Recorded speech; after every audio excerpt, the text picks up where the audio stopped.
Let's mount our power strip. You have your 2 brackets, you have your 2 Euro screws, and of course you have your power strip. You also need a Phillips screwdriver.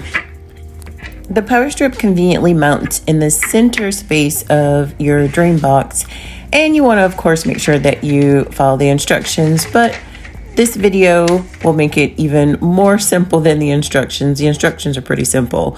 When you look at your mounts, it may be challenging to decide which side to place them on, but I have found that if you have the side that's closest to the hole on the outside edge, that gives you the perfect amount of room to mount your power strip. So make sure that the hole is on the side that's facing the outside edge, and the side that you have more space is on the inside. Hopefully that makes sense.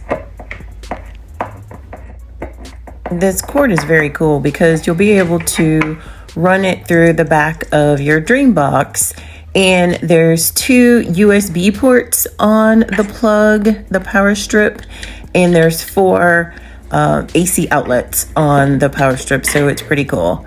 And if I didn't have the table extended, this may be even easier. I just have the table out for the camera so that you can see what I'm doing. And when you do it, you don't have to have the table out. So once you have your mount up, you may just need to open up the guide so that you can slide it through on one end and then open it up on the other end as well.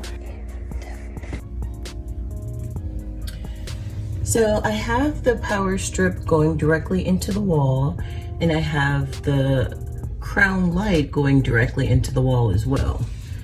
Did a bit of cable management for the crown light so that it's not hanging loosey-goosey, and attached the crown light to the plug on the external side of the DreamBox, and the light switch is on the inside. The power strip is feeded in here as well as the power switch. And this is the cord for that goes to the power switch. And yay, you are good to go.